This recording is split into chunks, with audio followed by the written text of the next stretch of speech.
Amém. Abra sua Bíblia no Salmo 32.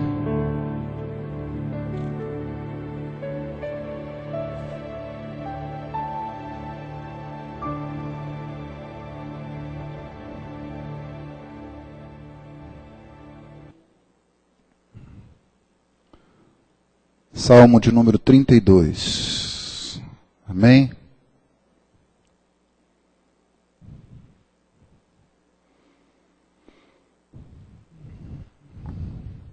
Bem-aventurado aquele cuja iniquidade é perdoada, cujo pecado é coberto. Bem-aventurado o homem a quem o Senhor não atribui iniquidade e em cujo espírito não há dolo. Enquanto calei os meus pecados, envelheceram os meus ossos pelos meus constantes gemidos todo dia, porque a tua mão pesava dia e noite sobre mim, e o meu vigor se tornou em sequidão de estio. Confessei-te o meu pecado, e a minha iniquidade não mais ocultei. Disse, confessarei ao Senhor as minhas transgressões, e tu perdoaste a iniquidade do meu pecado. Sendo assim, todo homem piedoso te fará súplicas em tempo de poder encontrar-te. Com efeito, quando transbordarem muitas águas, não o atingirão. Tu és o meu esconderijo, tu me preservas da tribulação e me cercas de alegres cantos de livramento. Instruir-te-ei e te ensinarei o caminho que devem seguir, e sob as minhas vistas te darei conselho. Não sejais como o cavalo ou a mula sem entendimento, os quais com freios e cabrestos são dominados. De outra sorte, não te obedecem. Muito sofrimento terá de curtir o ímpio, mas o que confia no Senhor, a misericórdia o assistirá. Alegrai-vos no Senhor e regozijai-vos, ó justos. Exultai, vós todos que sois retos de coração. Amém? Antes de você sentar, ou você que está sentado, levanta um pouquinho e dá um abraço bem apertado na pessoa que está ao seu lado e abençoa a vida dela nesse momento. Renato, melhora a minha voz aí, porque está saindo na filmagem lá, tá?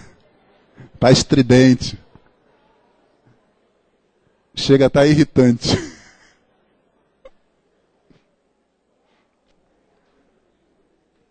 Amém.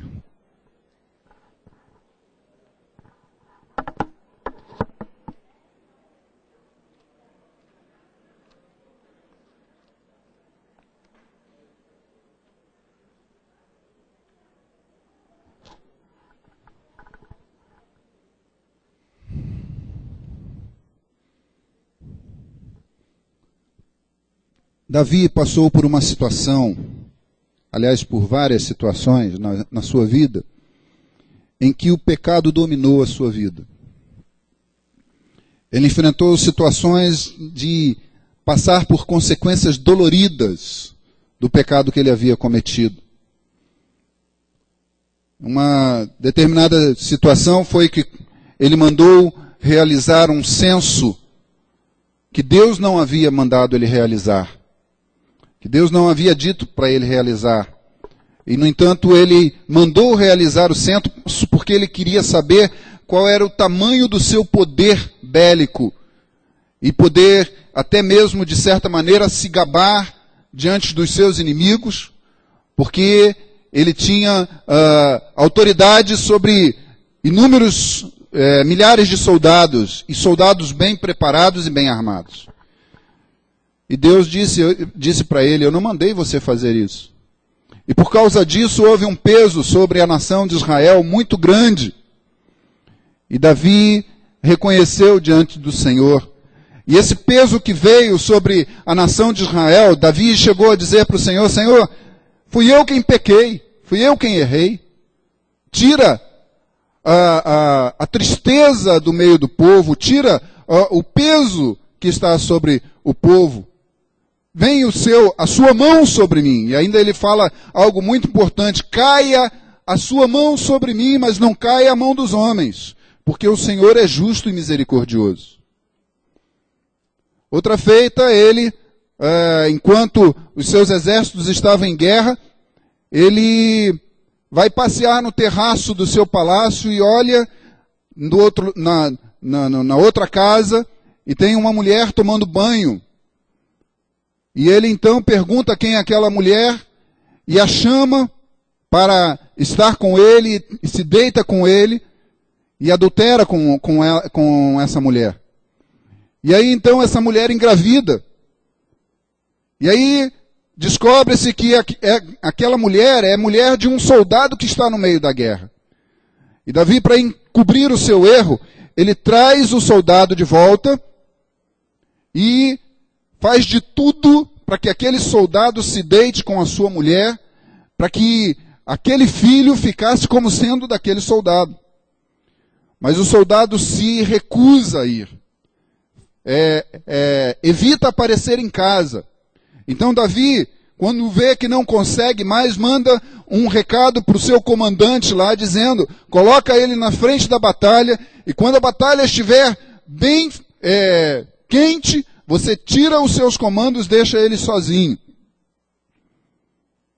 E foi isso que aconteceu. E o Senhor traz um peso sobre a sua vida.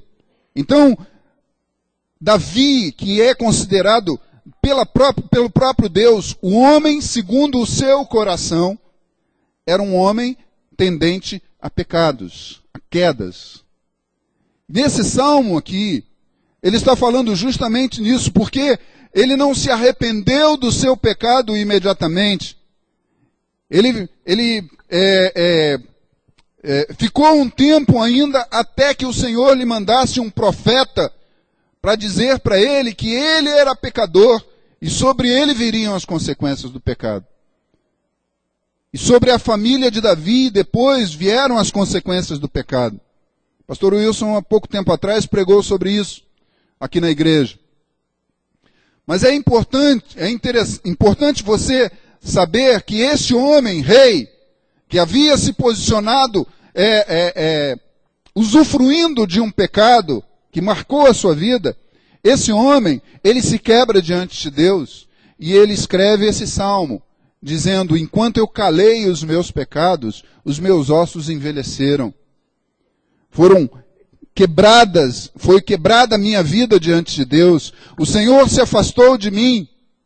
O Senhor tirou a sua boa mão sobre mim e me deu uma mão que pesava sobre a minha vida. Então, amado, nessa noite, eu quero conversar um pouco com você a respeito do pecado.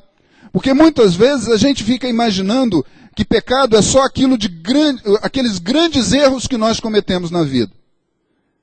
Mas a Bíblia diz que até mesmo quando nós desejamos algo que não é para nós, nós estamos pecando.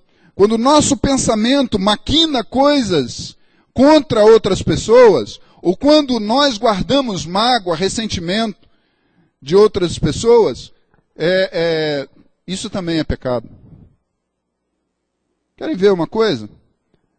Xingar é pecado?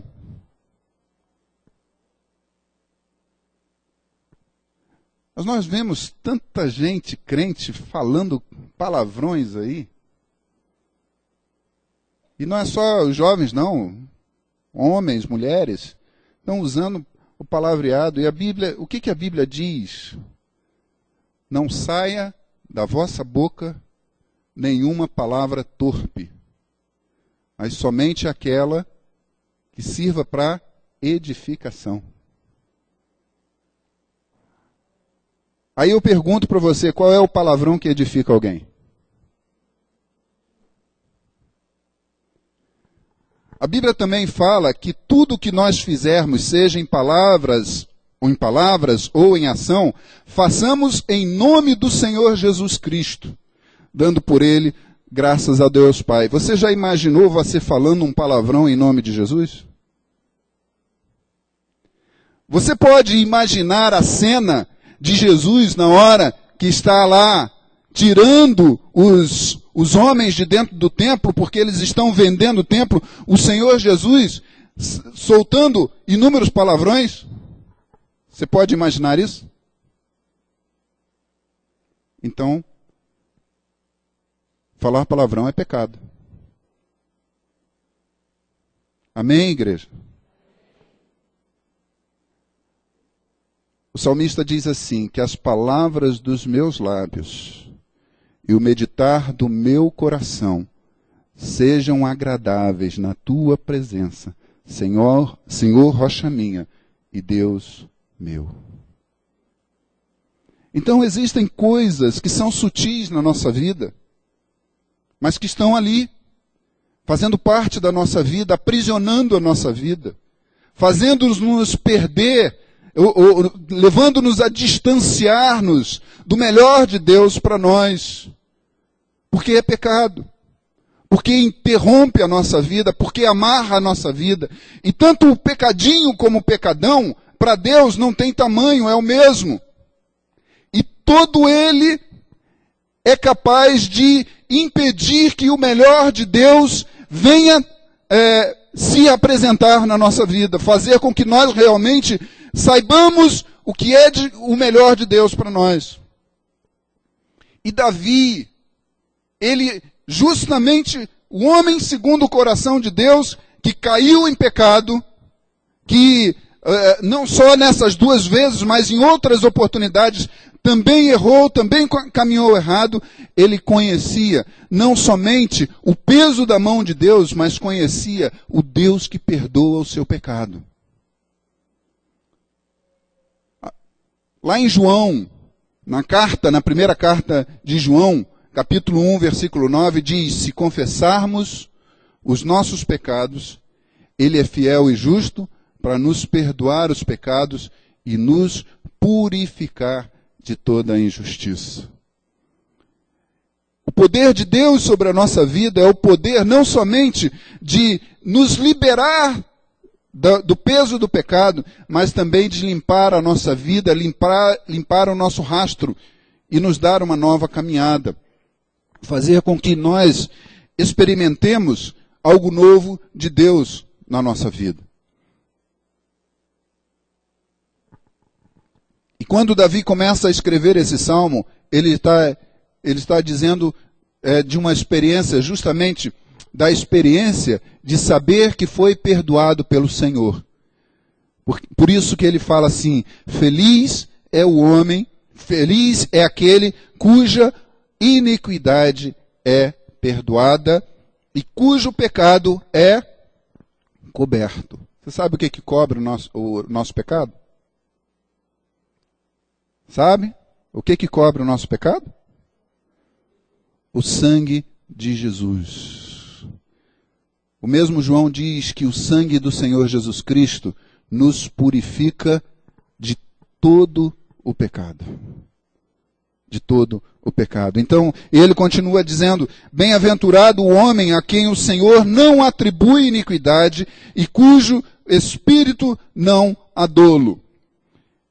E enquanto eu estava preparando aqui a mensagem para essa noite, eu lembrei daquela figura ou daqueles avisos que aparecem após uma propaganda de cigarro, né? O Ministério da Saúde adverte, né? Fumar causa câncer ou causa não sei o que, causa isso. E aí eu pensei, a palavra de Deus nos adverte. Pecar nos separa de Deus. Pecar causa tristeza no nosso coração. Pecar envelhece os nossos ossos. Pecar nos amarra, nos impede de nos aproximar daquilo que Deus tem de melhor para nós. Você já imaginou isso? Colocar uma placa assim? Né? Depois de um tempo de queda, de um tempo de alguns erros cometidos, a gente visualizar isso. Se nós pecamos, né? Pecar nos afasta do Senhor. Quem de nós quer ficar afastado de Deus? Eu creio que todos nós queiramos ficar cada vez mais próximos de Deus. Não é isso? Eu creio que se estamos aqui nessa noite é porque estamos querendo ouvir Deus falar ao nosso coração. Queremos que Ele se manifeste na nossa vida. de tal maneira que sejamos livres para alcançar as coisas maiores que Ele tem para nós. Mas nessa noite eu quero dizer para você que você pode ser livre do costume de pecar. Quando você se levanta contra aquilo que traz as barreiras ao seu coração. E olha, observa o seguinte, muitas vezes eu já falei isso uma vez aqui, nós colocamos alguns pecados na nossa vida como se fosse o nosso bichinho de estimação, né? Alguns de vocês aqui têm cachorrinho de estimação. A Regiane tem bastante, né? Tem vários cachorrinhos de estimação. E outros têm outros animais. Tem o peixinho de estimação, tem o hamster de estimação. Mas muitos de nós, ou talvez todos nós, tenhamos o nosso pecado de estimação. Aquele pecado que fica ali, a gente vai, nem confessa mais a Deus, porque ele praticamente já faz parte da nossa vida. Ele está ali. E aí a gente, para continuar com ele, a gente até muda o termo, não é mais pecado, é um erro que eu cometo, é um costume meu. Mas, querido, é pecado. E nos afasta de Deus. E nos tira o melhor de Deus. Porque Deus quer nos dar liberdade plena para nós alcançarmos o melhor de Deus, o melhor dele para nós. Por isso, a Bíblia diz que nós devemos fugir do pecado. Ela diz também que Deus não nos dá tentações que não seja humana. Pelo contrário, juntamente com a tentação, Ele nos provê o livramento. No mundo nós vamos ter tentações. E olha, uma coisa que é importante você saber, não existe tentação que não seja agradável. No primeiro momento. Não existe nenhuma tentação que não que você já dispense de cara porque você acha que aquilo é ruim para a sua vista.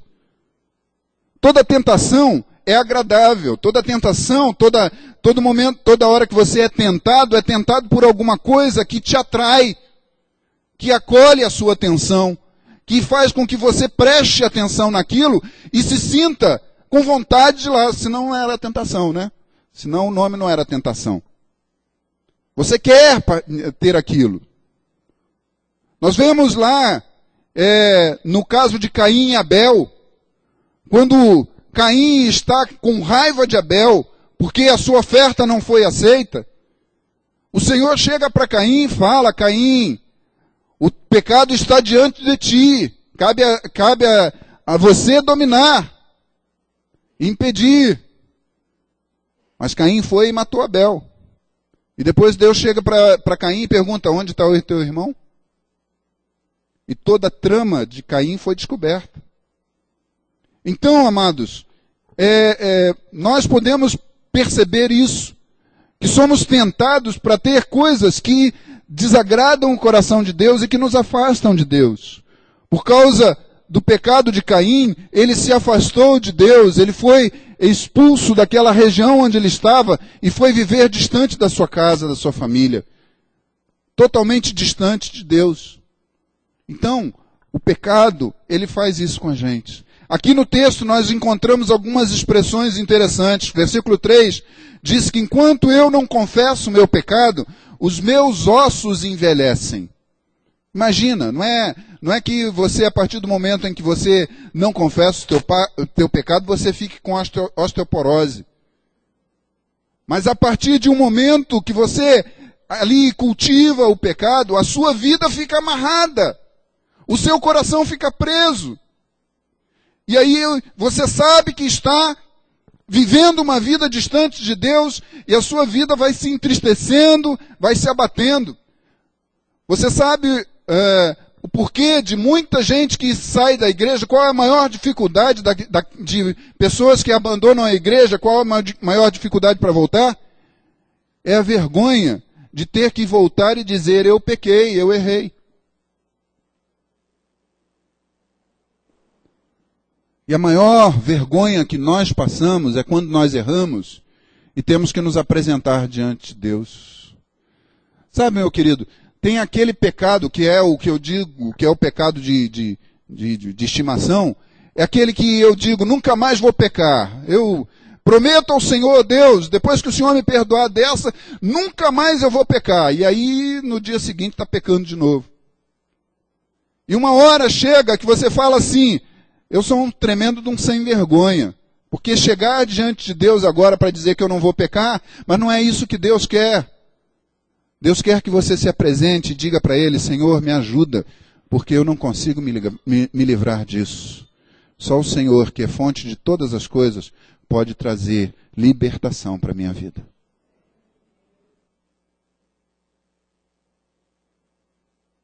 E aquele pecado, que é aquele quanto mais, que está ali, presente, todos os dias, ele vai ser exterminado por uma ação de Deus na nossa vida, nos libertando e nos fazendo, nos dando novo rumo. Amém, querido? Envelheceram os meus ossos, porque a minha vida foi perdendo sentido. Vamos ficando entristecidos, há um peso no meu coração. O salmista diz isso, a tua mão pesava sobre mim dia e noite. Você acorda de manhã, o pecado está ali. Você deita à noite, o pecado está lá. Você às vezes acorda durante a noite e está ali, está te amarrando a sua vida, está perturbando o seu coração. E Davi está falando de uma experiência que ele teve, e é uma experiência que todos nós passamos, queridos. Nenhum de nós está livre disso. Mas nós podemos ficar livres desse peso ao abrir a boca e falar, Senhor, pequei. Senhor, estou fora dos teus propósitos, estou fora dos teus caminhos. Ainda no versículo 4 diz assim, o meu vigor se tornou em sequidão de estio. Sequidão de estio, a expressão está falando de um tempo de seca, onde nada acontece, onde não tem colheita, onde não tem prosperidade. Sequidão de estio é justamente aquele tempo que você semeia, em que você joga a semente e vai até regar um pouquinho lá para ver se a semente vai brotar e vai germinar, e no entanto, ela não dá frutos para você. O que significa isso? Significa que é tempo de seca, a semente morre no solo. Davi está falando que o tempo em que ele ficou calado, guardando o seu pecado para si, a sua vida se tornou em sequidão de estio, tempo de seca, tempo em que não há colheita, tempo que não há prosperidade, tempo que não há uma visão da bênção de Deus sobre a vida dele. Então o que ele faz? Versículo 5 ele diz, confessei-te o meu pecado, e a minha iniquidade não mais ocultei.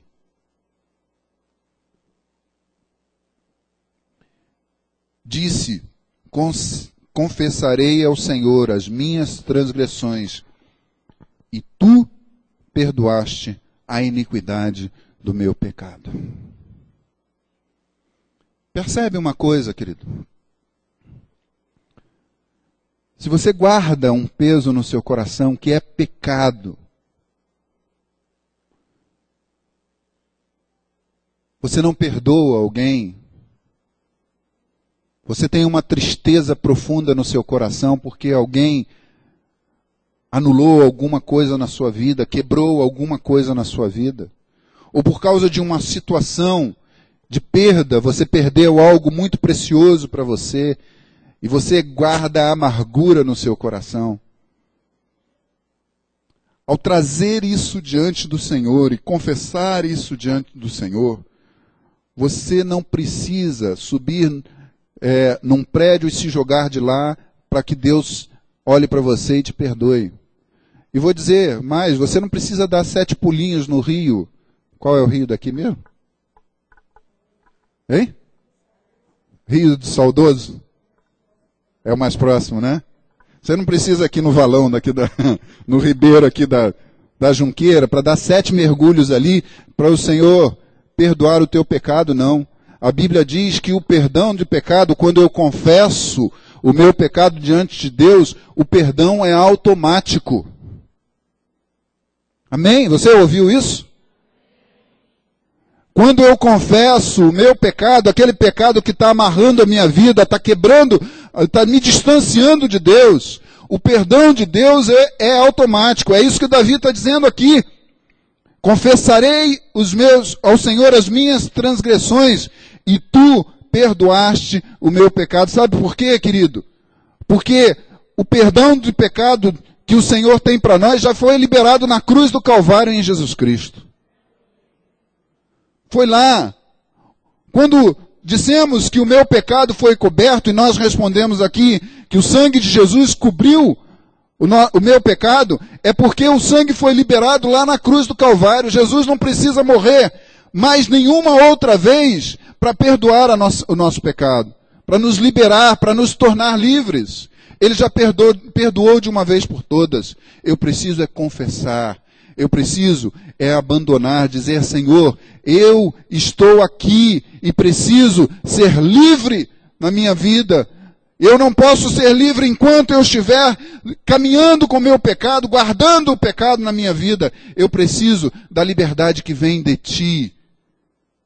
E você pode experimentar. Isso é automático.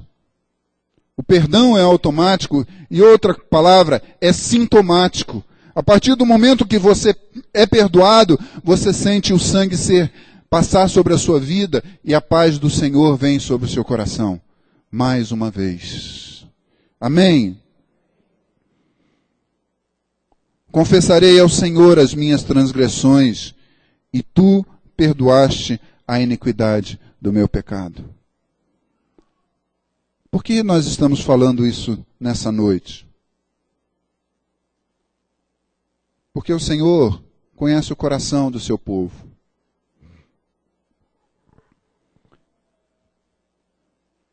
Quantos aqui gostariam de ouvir a voz de Deus, como está registrado na palavra dele? Ali, do Senhor descer e falar com Abraão, com Isaac. Quantos gostariam de ouvir?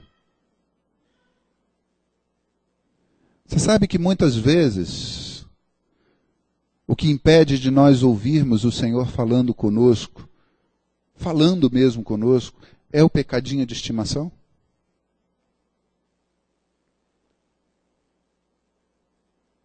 Você sabia que às vezes o que impede de nos aproximarmos mais de Deus, ou que Deus se aproxime mais de nós, é justamente aquilo que a gente guarda de mágoa, de ressentimento, de tristeza, aquela acusação, aquilo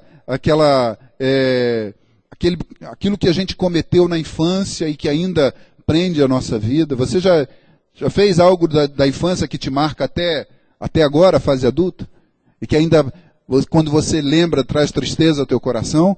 Pois essa noite é a noite de você entregar para Deus essa tua tristeza da sua infância e dizer, Senhor, está aqui, está cravada na cruz do Calvário, eu quero a liberdade para a minha vida.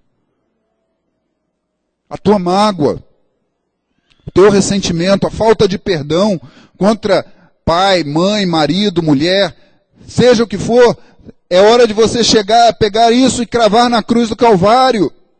Porque é lá que o sangue do Senhor Jesus foi derramado. E ali, naquela cruz, que nós somos livres, somos libertados.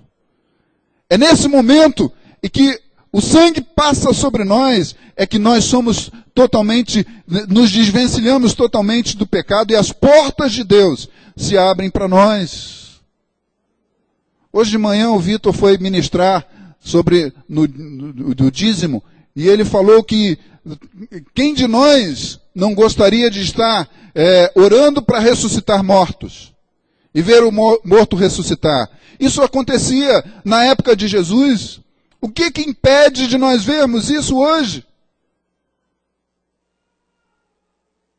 O que impede de você orar por uma pessoa e ela ser curada, de ver a manifestação de Deus? Quem sabe não é aquele pecado que você nem tem noção que seja pecado. É por isso que Davi, quando ele não sabia em que ele tinha pecado, ele dizia para o Senhor: Senhor, absolve-me daqueles que me são ocultos. Limpa o meu coração daquilo que está prendendo a minha vida, que arrebata a minha vida, que me tira a minha vida diante do Senhor.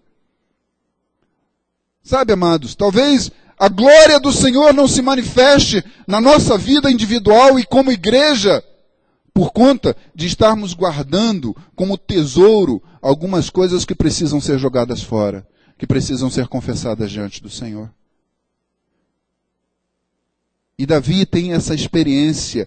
Na hora em que ele confessou, o Senhor se apresenta a ele e ele diz: tu perdoaste as minhas iniquidades. E aí ele vai dizendo assim, no versículo 6 e versículo 7, ele diz: sendo assim, todo homem piedoso te fará súplicas em tempo de poder encontrar-te.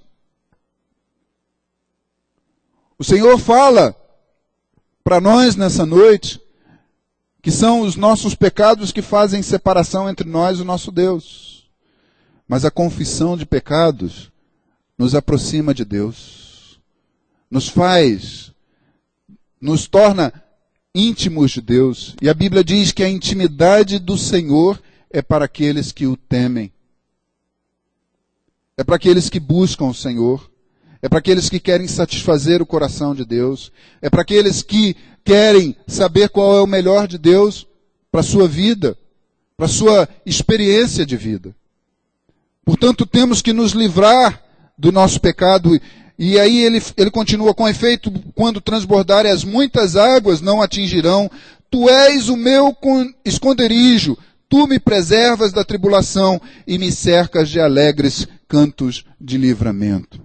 Amado, essa experiência de Davi pode ser a nossa experiência, porque o Senhor é aquele que troca a nossa tristeza em canto.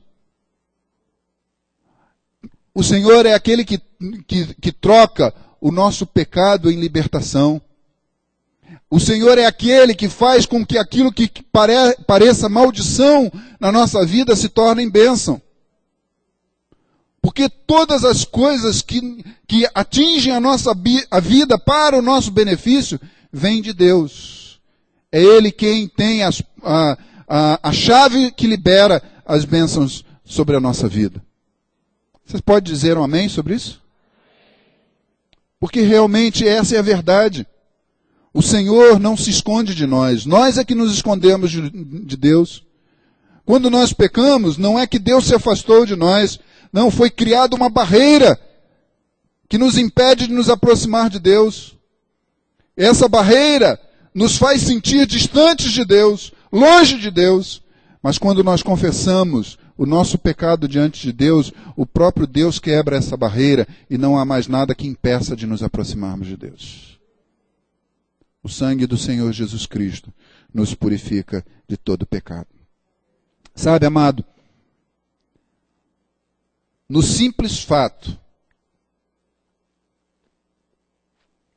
de nos arrependermos e confessarmos o nosso pecado, Deus se manifesta nas nossas vidas. Veja bem, versículo 8 até o versículo 10, é o Senhor quem está respondendo a Davi. Olha o que Deus diz a Davi: instruir-te-ei e te ensinarei o caminho que deves seguir, e sob as minhas vistas te darei conselho. Não sejais como o cavalo ou a mula sem entendimento, os quais com freios e cabrestos são dominados. De outra sorte, não te obedecem.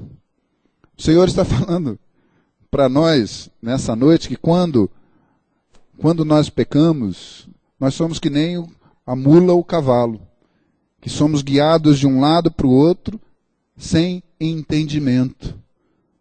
Mas Ele está dizendo para nós que à medida em que nós abrirmos o nosso coração e nos liberarmos a manifestação dEle na nossa vida, Ele próprio vai nos instruir e ensinar o caminho que devemos seguir.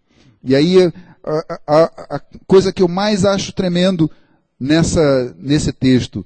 E sob as minhas vistas te darei conselhos. Sabe o que significa isso? Que o olhar de Deus estará diretamente sobre a minha vida, para me aconselhar e para me tirar dos caminhos errados, para me fazer andar por caminhos que realmente valham a pena. Davi, no Salmo 139, lá no finalzinho do Salmo 139, ele diz assim: sonda-me, Senhor, e conhece o meu coração, prova-me os pensamentos, vê se há em mim algum caminho mau, e guia-me pelo caminho eterno. A promessa de Deus está aqui. Eu, sob os meus olhos, te darei conselho, para que você não ande por caminhos errados, para que você não se distancie de mim, para que você não entre por caminhos que vão te afastar de mim e vão trazer consequências ruins para a sua vida. E ainda diz o seguinte: muito sofrimento terá de curtir o ímpio, mas o que confia no Senhor, a misericórdia o assistirá. Amém? A misericórdia de Deus, segundo a palavra dele, diz, é a causa de não sermos consumidos. Porque as suas misericórdias não têm fim. Elas se renovam a cada manhã. A cada manhã. A cada manhã. Você abriu os olhos, você despertou do seu sono, a misericórdia do Senhor se manifestou sobre a sua vida. Você se levantou já sob o efeito da misericórdia de Deus sobre a sua vida. Toda a carga que você poderia ter durante a noite e durante o dia já foi quebrada porque a misericórdia de Deus se manifestou sobre você na manhã. Pode ter o peso que tiver, pode ter a luta que tiver, pode ter o problema que tiver, a misericórdia do Senhor não vai deixar de se manifestar pela manhã. Mas aquele que confia no Senhor vai perceber muito mais a misericórdia do Senhor sobre a sua vida. Amém, querido? Nessa noite, eu quero convidar você a quebrar toda a barreira da sua vida e trazer diante de Deus aquilo que te amarra, aquilo que te prende, aquilo que te distancia de Deus. Eu quero convidar você a dizer para Deus: Senhor, eu quero ser livre, totalmente livre. Não quero mais andar em prisões, não quero andar mais em amarras. Eu quero ser livre, conhecer a tua liberdade, desfrutar da tua liberdade. Mas há um caminho para isso. O caminho é você confessar o teu pecado, se afastar dele, rejeitar, renegar o seu pecado. É preciso que hoje uma decisão se tome na sua vida. A decisão de ser livre. E Davi, no versículo 11, convida a todos nós: alegrai-vos no Senhor e regozijai-vos, ó justos. Exultai, vós todos, que sois retos de coração. Amém? Quando você está livre, a alegria brota no seu coração. Porque a palavra diz que a alegria do Senhor é a nossa força. Amém? Vamos orar. Vamos ficar de pé.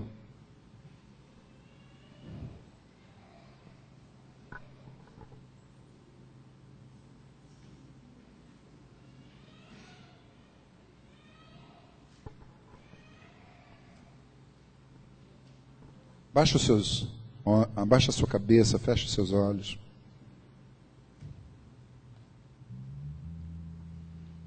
Eu quero dizer nessa noite que o Senhor conhece o teu coração. Mais do que você possa imaginar. O Senhor sabe quem você é.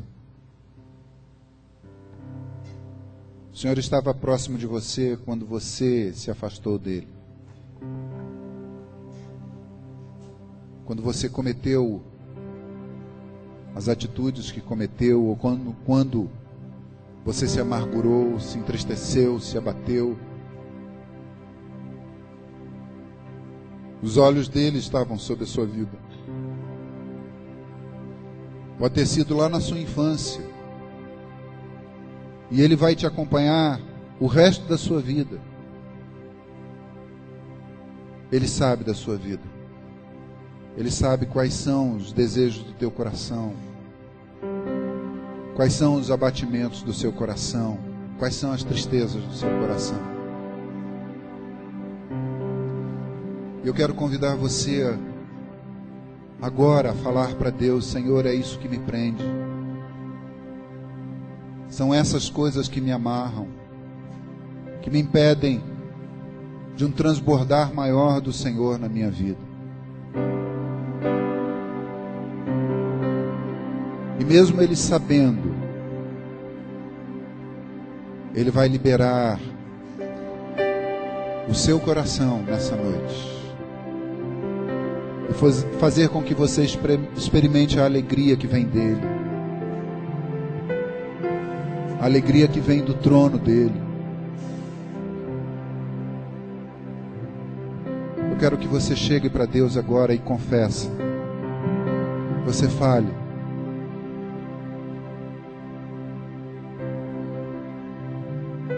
Que você se manifeste diante do Senhor nessa noite. Em nome de Jesus. Senhor, eis-nos aqui, Senhor. Queremos ser livres. Senhor, o Senhor conhece o nosso coração. Sabe das mágoas, dos ressentimentos.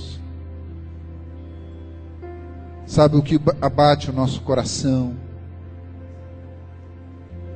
O Senhor sabe, ó Deus, aquele pecado que foi cometido em oculto. Aquele pensamento ruim que atormenta a nossa alma. Que empobrece a nossa vida, que tira o vigor. E nos faz viver em tempos de seca. Onde não há colheita, onde nem ao menos há o germinar de algo bom, de algo novo para nós. O Senhor conhece isso. E nessa noite trazemos diante do Senhor. Fala para Deus, querido. Fala para Deus o que angustia o teu coração, o que amarra a sua vida. Fala para Deus, confessa agora ao Senhor. E deixa Ele agir. Deixa Ele agir.